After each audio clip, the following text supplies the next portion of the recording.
You're listening to Get Real KC with Jen and Erik.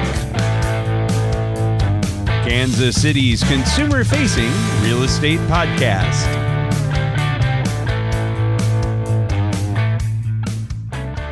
Hey everybody, welcome to Get Real KC, where we are overflowing with a passion for all things real estate. I'm Erik Jurgensen. I'm Jen Justice. I'm Aadyn Delgado. And we're here giving you the first of 3 episodes of our Better Buyer series. That's right, we want you to be a better buyer. Not for us, because we want it for you. You may not actually end up using us if you're in the Kansas City area, and you're not. We hope you're finding a great real estate agent. But we want you to be an educated and what do we want them to be? We want you to have the most information possible to make potentially the largest financial decision that you're ever going to make. And as Erik said, whether you use us or not, we are going to literally arm you with the information to be a better buyer in this market, because knowledge is power, friends. That's right. So what we're going to do throughout this series is we're going to walk through a typical process for buying a home. It's not going to be a perfect process. You may have elements that we don't discuss. There's a good chance there's going to be elements that we do discuss that aren't going to be in your buying process. We want you to be aware of sort of the overall process, the steps, who's involved, the decisions you need to make. Who remembers how many steps there are when you buy a home? 8. No. If it were only so simple, friends. There's 8 bullet points on this outline, but then there's a whole bunch of things in between. Mm-hmm. Okay, friends, there are almost 400 different things that happen when you buy a home, and also, honestly, when you sell a home. But we're going to break that down for you and tell you why it's important to understand the process and what some of the complexities of that are. Now, if you're a cash buyer, we love you. Good for you. Your steps will be greatly lessened in this process. But the traditional buyer needs to use financing, needs to have an appraisal, and many, many other things that we're going to break down in this particular process.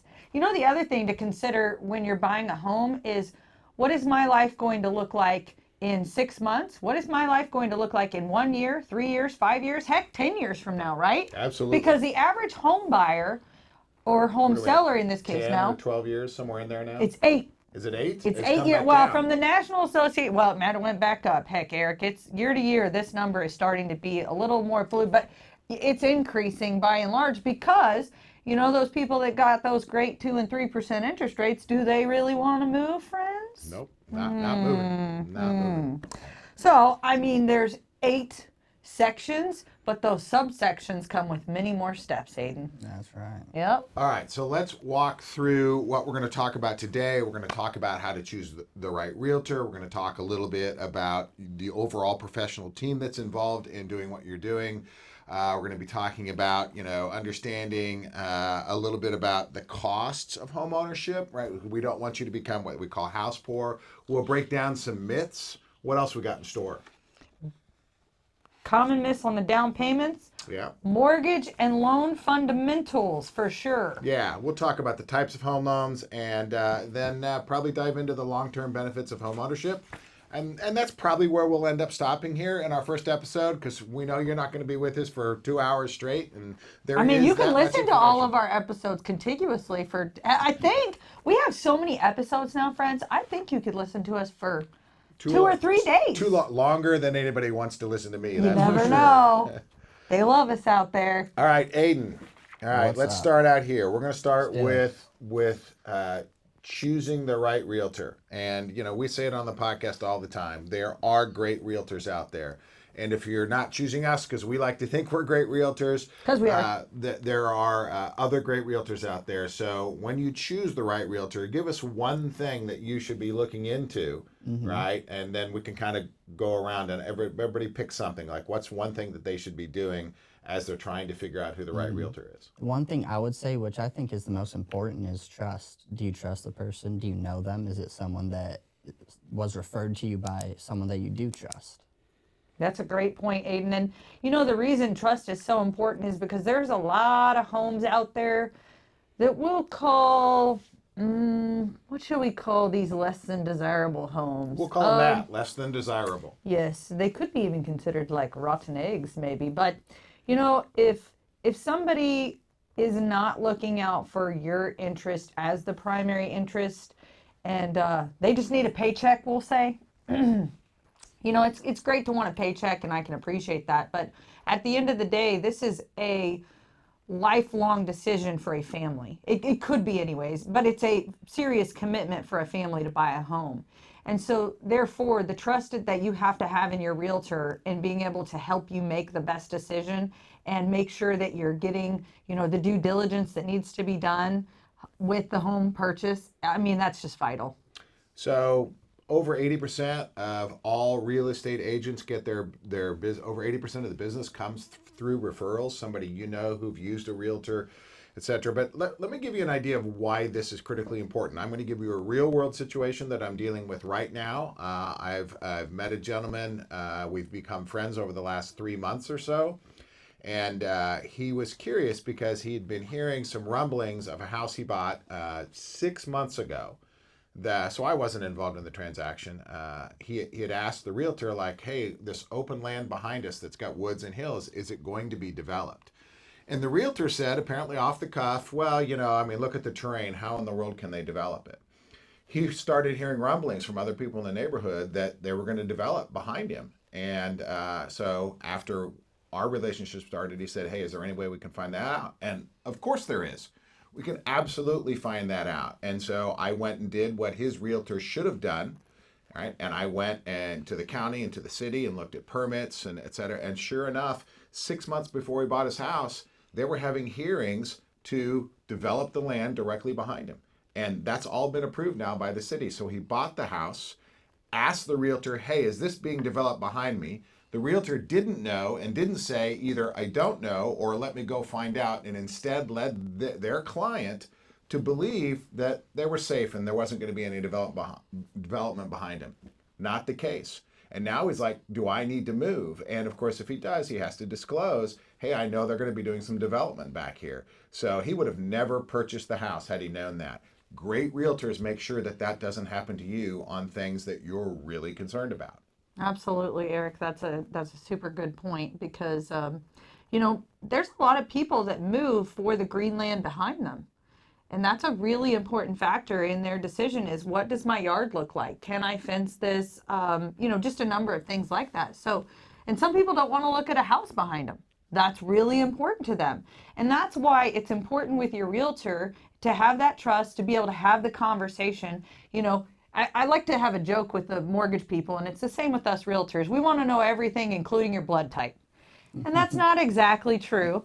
But the point to that is that we need to get to some really important details that maybe you wouldn't be comfortable sharing with everyone. So you've got to have that level of trust so that you can have those deep conversations to make sure that this really is the best decision for your family. Because ultimately, if you don't know an agent, which honestly most people do know an agent, we would recommend that you talk to at least 3 different realtors to see what their communication style is. Do they follow up with you when you contact them, or is it 2 or 3 days before you hear back? And I mean, there's exceptions to everything, there's emergencies, but if this is a pattern, is this really someone that you want to go through the home buying process with? Because typically the home buying process can be 30 days, 6 months, 9 months, 12 months. Heck, we've all had buyers now that we've been working with for 2, 3 years, because again, this is the most important decision most people ever make. So, you know, you mentioned, hey, if you know a realtor, if you don't know a realtor, vet 3 realtors. If you know a realtor, vet 3 realtors. If you call me up and go, Eric, I think you're pretty cool and I want you to represent me, let's sit down, find out if I'm the right guy for you. And then I'm going to tell you, hey, go find 2 more. Right? Let's make sure. And when you do that, you need to make sure they're communicating in a way that you want them to communicate. That's probably the largest singular complaint I hear from individuals about real estate agents is they're not communicating in the timely manner that people expect. So yeah, absolutely vet realtors. Ask them questions about communication styles. Ask them questions about any of the stuff that we're going to be talking about. You can validate what we're talking about based on what they're saying based on what we're talking about. Well, And they should be open and transparent. And if they're not, if you're not getting the right feeling, and if this is not somebody that you can talk to about, your challenging financial situation or the importance of pets in your life or the concern that you might be moving in an in-law or an aging parent and how are we going to deal with that, if you can have those conversations with this person, then they're probably not the right person for you. exactly. What's one of the things you like to do when you meet with your buyers for the first time? What kinds of importance do you stress? I just build rapport with them, get to know them as a person first, and then get more into detail with their needs, what they're specifically looking for. Yeah, and buyer needs, I mean, they're just pinnacle in the buying transaction, so that's great. Yep. All right, so you've chosen the right realtor. That is not necessarily your first thing. There's a 1A and a 1B. We'll get to 1B in a minute, which is choosing a loan officer or a mortgage company. But let's talk about overall the true cost of home ownership, because what we don't want you to do is become what the term we use, which is called house poor, which is you don't realize that it's not just your house payment. Yeah, we want you to be able to go to Disney in the future because that's what Eric likes to do. I do Disney. Or Austria as this year. Yeah. We're excited to hear about that later on in the podcast, Eric. Yeah, I'm not sure everybody's excited about my travel plans. So I think people love to live vicariously through us. let's talk about mortgage payments first of all. So mortgage payments typically have 4 elements: principal, interest, taxes, and insurance. So we refer to it frequently as PD, PITI, right? And principal, interest, taxes, and insurance. So what happens typically with a mortgage is the lender collects money on a 1/12 basis, and we can get into a lot of details. It's probably not important that we do that at this moment, but on a 1/12 basis, they say, here's what your real estate taxes are going to be. We're going to add 1/12 of that to every month's payment. Here's what your insurance is going to be for homeowners insurance. And of course, as you might imagine, a lender is going to make sure you have homeowners insurance. So we're going to divide that by 12 and add it to your payment. So your payment is not just principal and interest, it's taxes and insurance. So when you're looking down and say, hey, what's my payment going to be? Let's make sure if you're going out and getting like a mortgage calculator online, be sure and add those 2 things into it so that you have one of those that says principal, interest, taxes, and insurance. Because in my case, taxes and insurance are 1/4 of my payment. And recently, Eric told me that ChatGPT is wrong 10% of the time. Now, I don't know if it's wrong on mortgage calculations or not. It could be. Just keep that in mind if you're using some electronic modalities, that your mortgage lender will be your most trusted source on making this your gospel. One little thing that I do like to tell everybody is there's a difference between the interest amount and the API. And it's a slight difference typically, but the interest amount is usually what a lender will advertise. And then the API, or the annual percent of interest, that's what the interest rate becomes after lender's fees are added. And so all loans have a variety of fees. So when you're comparing apples to apples, as you're vetting out potential mortgage people, you want to compare either interest rate to interest rate, but better yet, get to API versus API, because they have to kind of build in their fees, and then you'll see what the true numbers are. And I'm just going to throw this in there while we're on this topic, because we're going to move on to some other costs.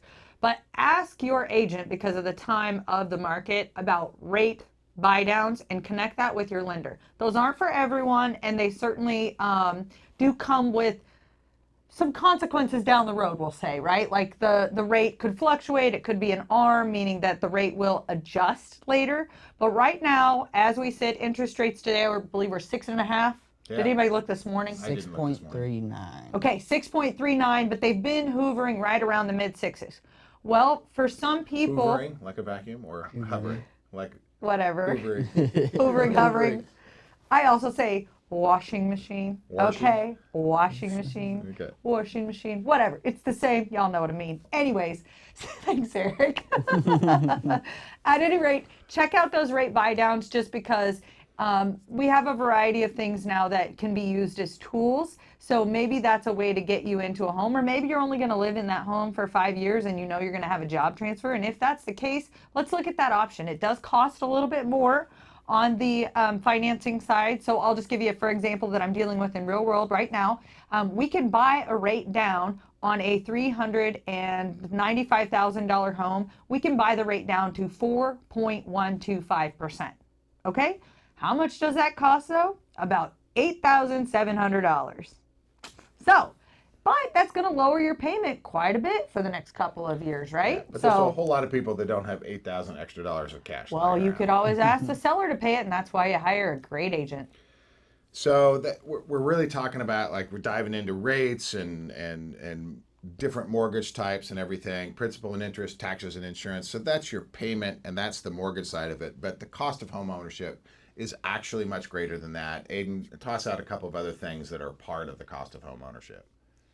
Closing costs, property taxes, what else? You got to mow your lawn, Aadyn? Appliances, you gotta mow your lawn. What else? Do we have Lines are homeowners expensive. associations? HOAs. HOAs are a big deal, right? Yeah. So What if your AC goes out? right, HVAC. you're no longer relying on a landlord to pay for the new roof and the new air conditioner, and by the way, I need to furnish that home, and You might need blinds if it's brand new. You might need garage door openers too. garage door openers. You will you will need to take care of a lawn. You might need to take care of that too, right? A lawn in most cases. Wake up. And there, by the way, there's a whole time commitment for that as well. When we start thinking about, hey, what is this going to end up being? Well, we've had some storms recently, so I got to pick up a lot of sticks. But if anybody wants to come pick up sticks, I'll pay you. So Pull weeds. So yeah, Got some of those too. there's a lot of different things that we need to be worrying about when we start talking about, hey, is home ownership right for me? It's not just that payment. Now, some of those, depending on your current living arrangement, you might already be dealing with. And of course, if you're buying and you already live in a home, so you're selling and buying or whatever, then you'll be familiar with these. But frequently, people aren't. And utility costs are another thing. You're like, oh, I got to get out of this apartment. It's 750 square foot, and I can afford this 2,300 square foot house.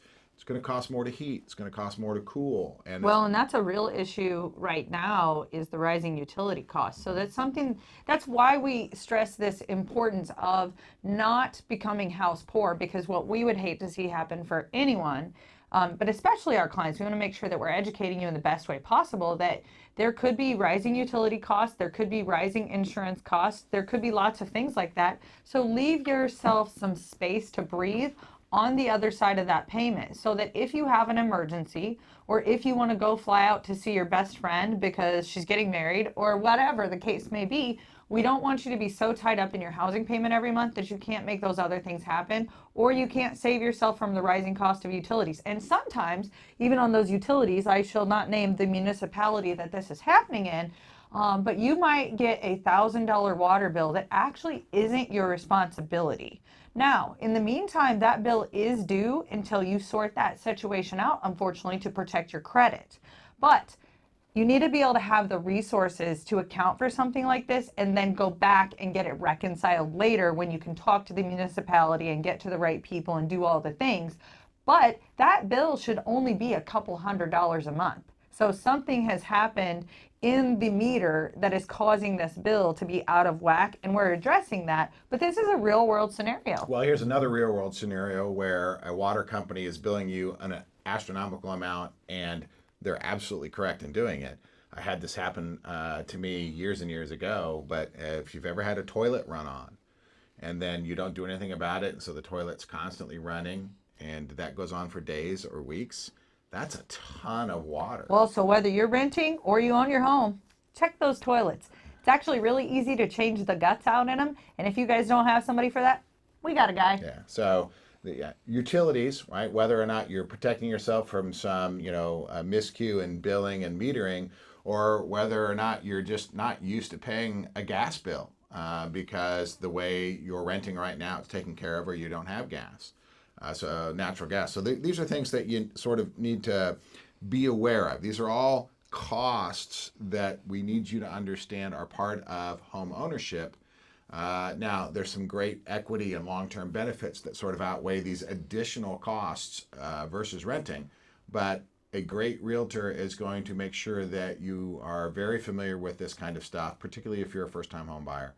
and hopefully encourage you not to stretch your budget so thin that this becomes a problem. Yeah, 1000%. When you look at the breakdown of that principal and interest portion, that principal is what's getting paid to the bank of yourself. And when you're renting, and I have lots of rentals, and I really appreciate everyone that rents from me, but when you're renting, that's going to partially to the bank of Jen, right? But that's just how the system works. So when you own your home, your principal is going into your pocket so that theoretically, when you sell the home, you then are able to recap that principal and then either apply it towards the next home, or maybe you're going to go back to renting for some reason. You got a job transfer and you're just going to be 6 months here, 6 months there. You can go on a really nice vacation. Yeah. I must be thinking about vacation a lot, friends. I think you need a vacation. Yeah. Well, you know, I'm And going to the ACMs later, but we'll talk about that another day. We'll break that down here in a little bit, but I mentioned that step one was a great realtor and then there was a 1A or a 1B, and it doesn't really matter what order it is. So, you know, what's the other person that you need to get in on the front line of this particular process? A mortgage lender. A lender, right? So, and we say the word mortgage lender because that's what it is. It's a mortgage lender. And you might go, oh, you mean a bank? And we could, right? Many banks do mortgages, but then there are also businesses out there that specialize in just mortgages. So while I encourage you to go ahead and check and see exactly what your bank can do and talk to that mortgage person inside of your bank because you have a relationship with them, don't be afraid to go to a mortgage company, even if you've never heard of them on a Super Bowl commercial. As a matter of fact, that might even be better, right? Because these mortgage companies, they specialize in mortgages, and sometimes they can have better benefits. They have sometimes specialized programs. Well, that rate buy down, I had a client just tell me, well, I called the bank and they can't offer that rate buy down program. Okay. You know, that's why you call different people, because different people specialize in different things. That's right. And it's the same with mortgage companies. Now, for whatever reason, there's a big barrier to people calling mortgage companies. And so a great realtor and many realtors' policies, certainly our policy here at Dream Properties Real Estate, is we don't show homes unless you're qualified to purchase the home, right? So you have to go get a pre-qualification with a lender. And people balk at that. They're like, I don't want to do that. And I can't 100% figure out why. Well, you have to provide a lot of documentation. Well, not that much. Some, you've got to typically. provide sensitive financial information to get a pre-approval. That's the fact. Well, you typically What have people would feel would be sensitive you anyways. typically have to allow a credit check. But Yep. frequently it's a soft pull, and we're not going to get into the details of soft pull versus hard pull, but it does not negatively affect your credit, and if it does, it's in the most minimal way. If you're a standard W-2 employee, you have to provide some paycheck stubs and Maybe 2 bank statements. and an employment history, and typically that's it. If you've got a long-term W, now if you're a self-employed, it's a little more complicated. But these are people that much like your real estate agent are your fiduciaries. They're not going to go put this out on the web. AI is not going to get it. None of that kind of stuff is going to happen. And this is the only way you know for sure what they are willing to lend you. Right? And if you're going to get a loan, right? So we love our cash buyers, but let's face it, they're not particularly common. And so you're going to get a loan for the house. And so what's the point in going to look at a $600,000 home if you can only afford a $400,000 home? Because I can tell you all that does is create A, wasted time, and B, a lot of disappointment. Oh yeah, that's something that we pride ourselves on at Dream Properties Real Estate is we don't want to set you up for disappointment. And that's why we tell you all that we're telling you. This is not to scare you or, to overwhelm you or any of those things. Unfortunately, sometimes that happens, but it's because this is such a huge decision. We don't take it lightly, and we want to make sure that we are as truthful as possible with you so that, it's going to be stressful, but we're going to be right there to walk through you with that. Now, Aadyn, have you ever run into somebody who says, "Oh, I can't do that because I know I'm not going to qualify, so I'm going to wait and fix some things"? Does that happen to you? Yeah, it's happened to me a couple of times actually. And so the answer to that is simply, if that, number one, they're not always right. Number one, they're frequently not right. Yeah. That's what I have lot of experienced. I've been doing this for, well, let's just say A while? a while. Couple decades we'll go with. Okay, sure. shortchange yourself there a little bit. You just don't want to talk about like you're aging. Yeah, I would say that's true. I mean, I've been doing this for what we're on like coming up on year 7, I think. And more often than not, people that fear, even with my clients that are going to be renting, I frequently have them say, "Oh, I'm not going to qualify. I don't meet that criteria." And I'm like, "Okay, well, let's talk through that. Let's, and our minimum with rentals is 600. I'm very transparent about our process with that. And so many times, though, people are above that threshold and they thought that they had the worst credit in the world. And I Well, appreciate that they when you really talk- want to be good at paying their bills. I so appreciate that, actually. But when you talk about buying a house, there are loan programs for people with credit under 600. There absolutely are. Yeah. Yep. So what I find more common than anything is when they're right, when they just at this stage in the game they don't qualify to buy a home, but they're serious. They want to. They understand the value of it. They want to get there. They want to have their own space. They want to start building equity. All of these great things.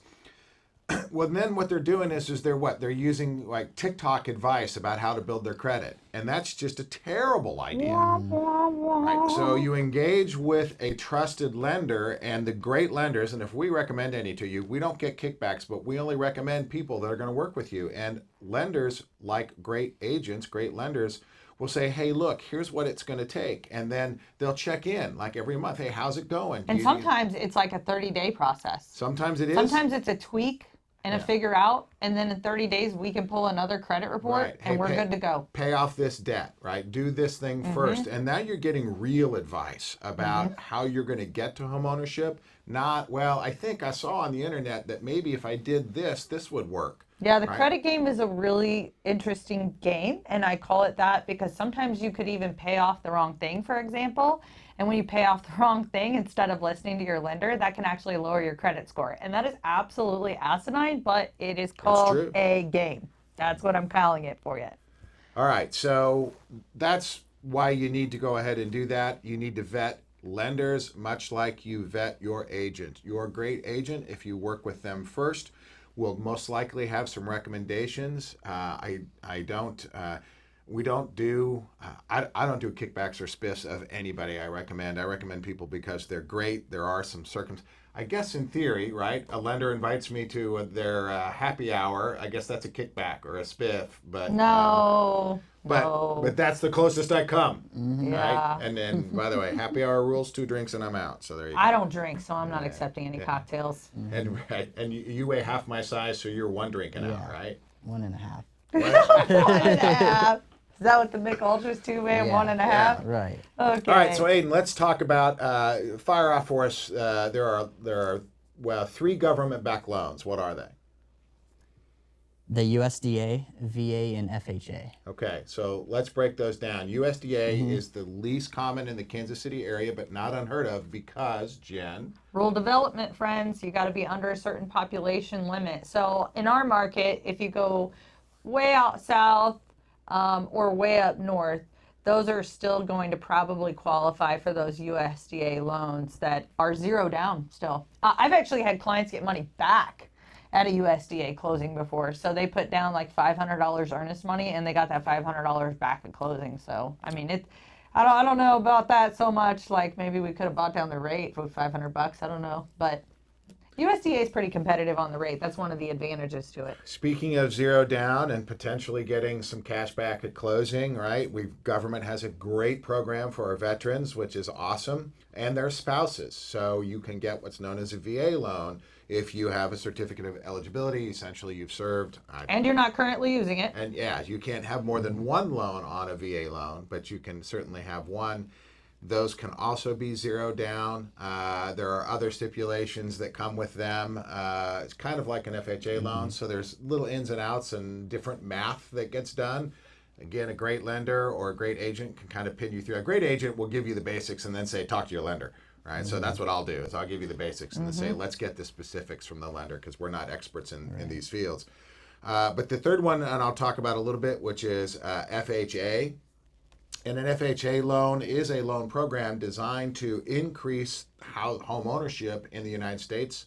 And it allows you to get loans as little as Three and a half. 3.5% down, 3.5% down. So that's a myth we'll bust here in a minute, but they also, much like VA loans, have some extra steps to them, but it's well worth it to get into that home ownership in most cases. Well, the myth bust is that it does not take 20% to buy a home. No. And that is still, and it shocks me that it is still largely believed. Like I don't, it's not, since I got in the business, which we'll just start to say it is 27 years ago now, that's not actually been a thing in my entire 27 years. We've always been able, in my 27 years, to utilize, there's 5% conventional loans, there's FHA. There's 3% conventional loans. There's 3% conventional loans. But since I came into the business, you have not had to put 20% down. Now, it's fantastic if you can. We'll talk about you the can benefit of that eliminate in the a minute, PMI. There's lots of benefits. But by and large, I can't believe that in the country that we live in, people still believe this and it holds them back. So don't let it hold you back, friends, because you don't have to put 20% down. We've just told you. All the ways we can do this. So we talked about government backed, right? We talked about USDA, VA, and FHA loans. So then the other category, so the fourth category of loan, we would lump into what we'd call conventional. Conventional really kind of breaks down. It's a catch-all for. There's probably a specific definition. Private mortgage industry, more or less. Right. Like it's not government-backed right? financing. And in that realm, then there are jumbo loans, and jumbo loans are loans that are over an amount that the government will purchase from mortgage people. So if you think about the billions and billions of dollars that are in mortgages right now, and then you think about mortgage companies, they don't always have that level of asset. So what they do is they buy them under certain conditions, and because the government says, hey, if you have a loan, mortgage company person, at these conditions, we'll buy that loan. And so it gets transferred after you close. So jumbo loans are special loans that are over a particular dollar amount, which is done geographically. Have any idea where we are in jumbo loans in our area? I know we're over 600. 600 and change. Yeah, I don't know what it is. I'd have to look it up. But it's it 600 gets and reassessed change. every year or every 2 If you're years. buying $1 million home, you're getting a jumbo loan. We'll just say that. Yeah, that's for sure. And Jen mentioned earlier, there's adjustable rate mortgages. There's a handful of other options that kind of fall into that. It's interest only, but we are not. Those are more an investing tool for an interest only type of loan. But there are a lot of different loans and different programs. There's also loan programs, like Missouri has a great first-time home buyer loan to help them with down payment assistance. MHDC is the catch, but there's a lot of criteria on that. There's a lot of criteria, so, but there you are, might qualify. Aiden, do you remember how many down payment assistance programs there are? You did great research on that. There was quite a few. I mean, there was like 36 different ones. A lot. There's several in this area, so our local association provides us with some great education. These programs are ever changing though. So that MHDC program runs out of money every year, and we did say there's some other ones, but at any given time, those funds dry up and those programs are no longer available for down payment assistance. So this is also an explanation of why you need a great mortgage lender, right? You need somebody who knows what's going on in the moment. That can look at your specific situation, and this is why they might be asking all kinds of questions. You're like, wow, do they really need to know that? They're trying to find programs that will help you get into your home ownership much better and much faster. So that's exactly right.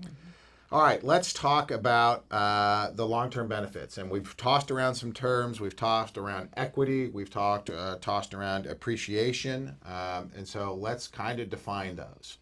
So appreciation is if I buy a home today, and I'll just use the number of $300,000, that home, as long as I maintain it in decent condition, will appreciate or rise in value without me doing a thing other than just keeping it maintained, because home values go up, right? Which I know if you're out as a first-time buyer, you're pretty aware of. So that's appreciation. So if I do nothing other than maintain my home and I live in it for 15 years, there's a good chance that it's going to appreciate 3 to 5% a year. That's been pretty common with the exception of the 2008 debacle. And then, of course, COVID has changed things a lot. So that 2 years after the lockdowns and everything. But other than that, we're kind of back in this traditional 3 to 5% model. There are obviously areas of the country and then areas in particular cities that become more distressed. I mean, Detroit has not seen 3 to 5% in a long time. But in Kansas City, in our area, we definitely have typically seen that, right? Much larger gains post-pandemic, much smaller gains, and even some drops, but in 2008 to 2010 and 11, right in there. So Oh, in 2008 there was major drops. right, yeah. So, but it went on to through 2010-ish, Yep. maybe a little bit more. Yep. So you take away those two anomalies. But we've and- rebounded very well from Oh this. yeah, oh yeah. If you've owned your If home you just for stuck it out, Yeah. you were in good shape.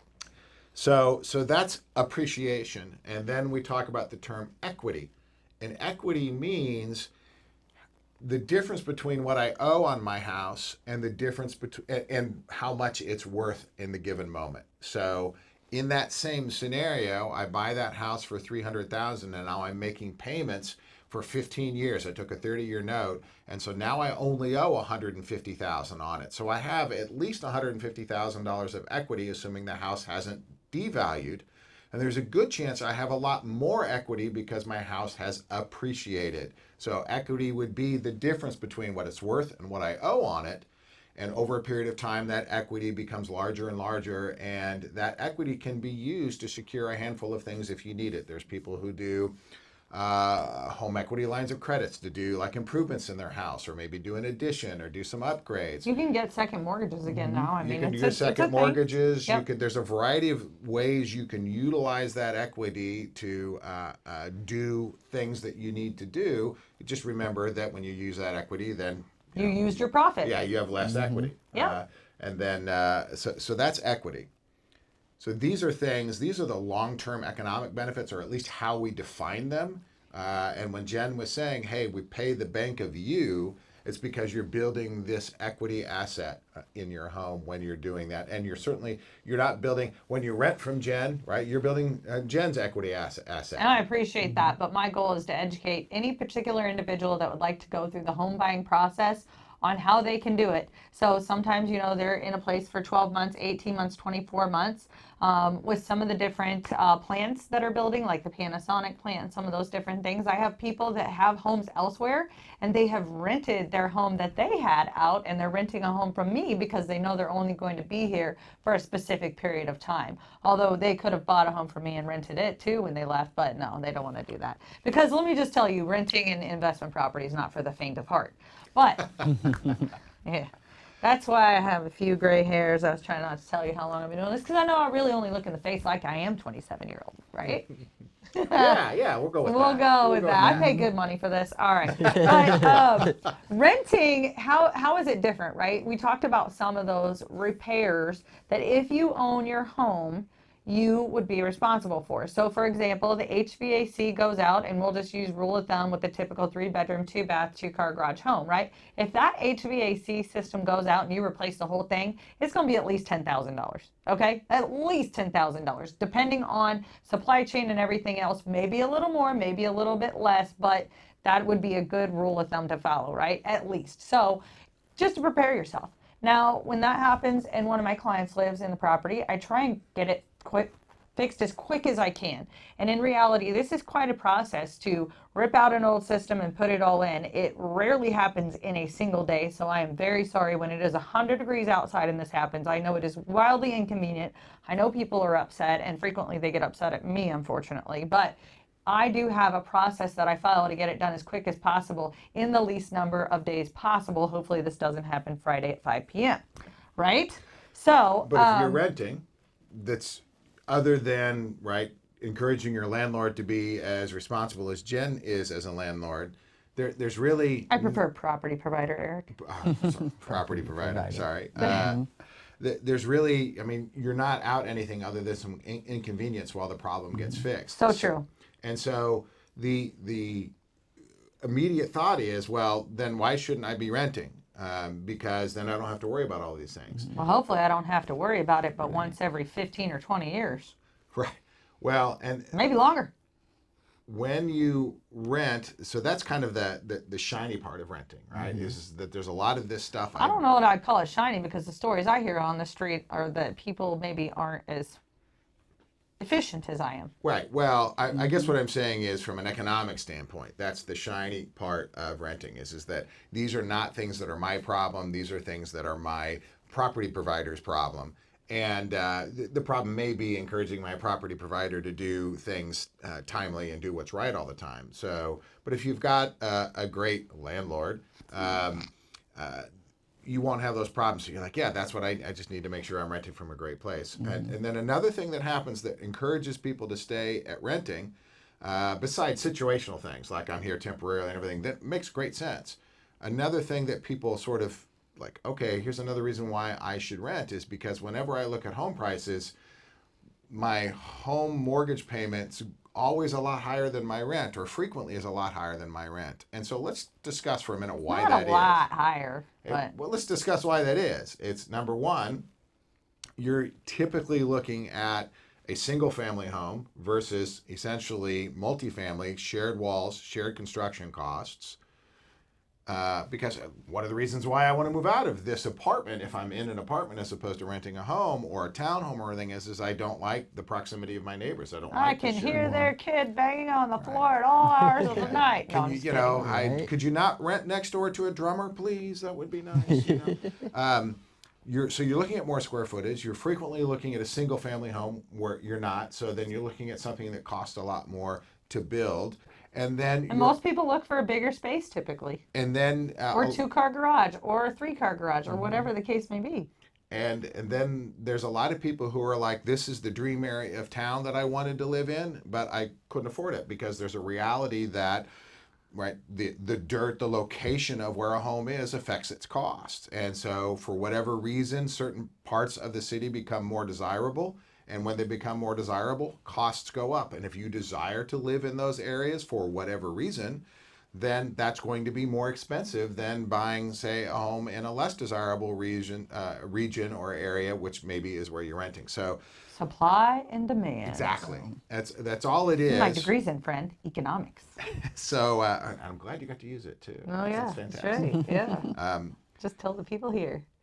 So a lot of these things are things that people are like, why should I not rent? I know there's a whole generation of people out there that kind of are being told, Renters by choice. A Yeah. lot of the people that choose to rent for whatever reason are renters by choice.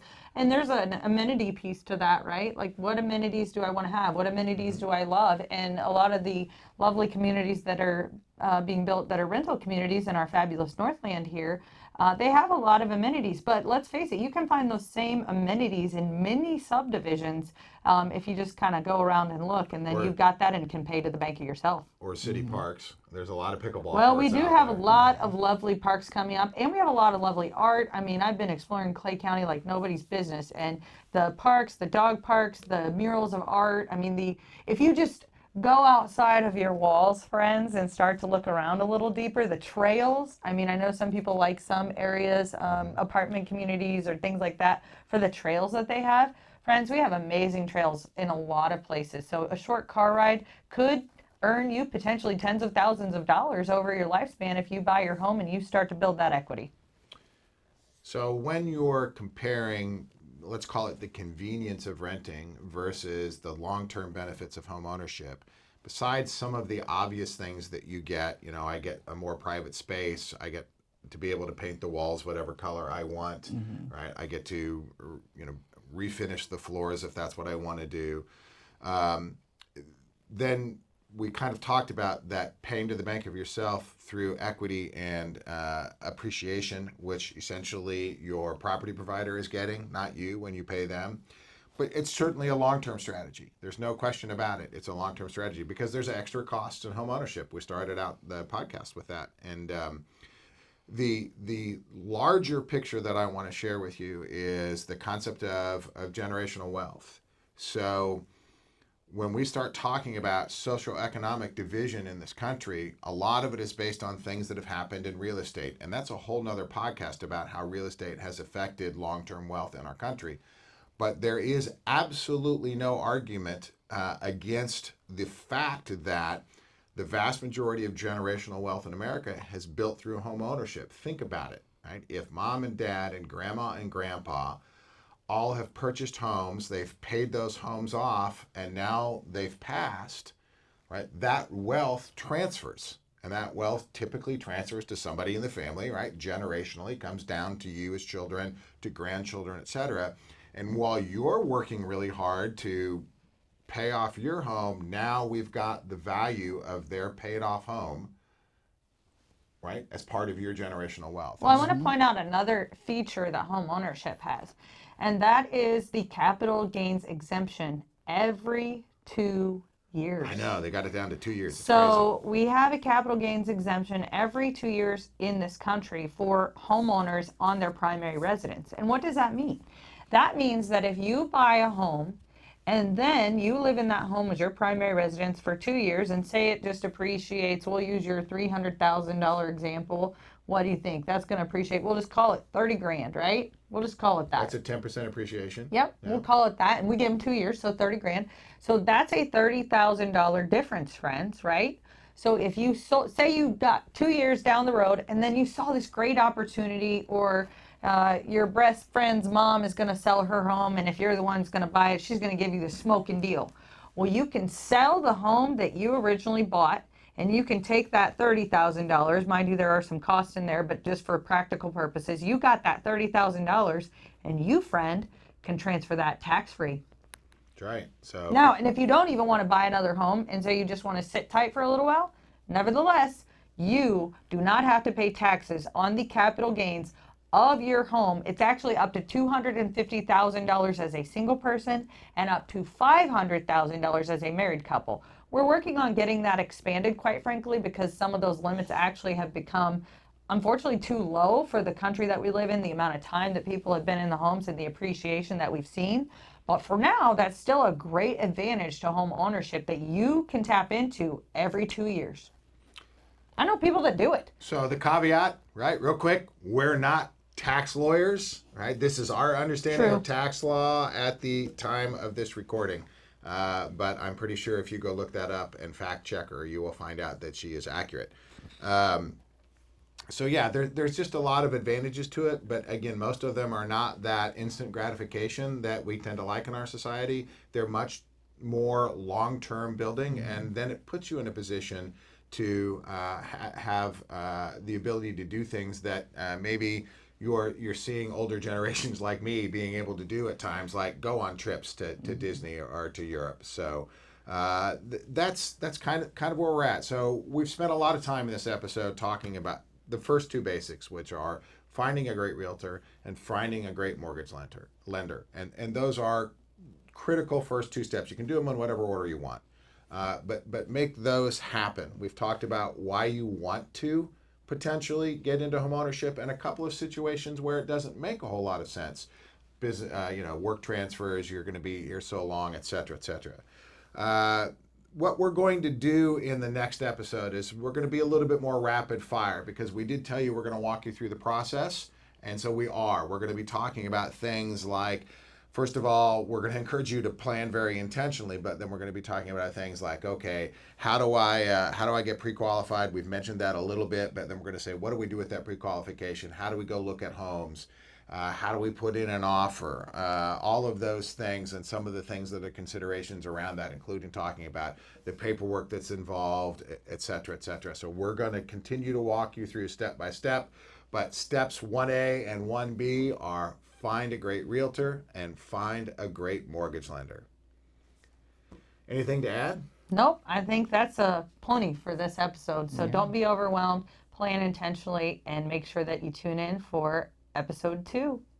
And give us a call. 816-407-8499 if you've got any questions at all. We'd love to hear from you. Absolutely, right? It's a very important choice and a very important decision, and it's important that you get represented well. If you're not using us, please find a great realtor to support you in your home ownership journey. That's being a better buyer. We'll see you next time.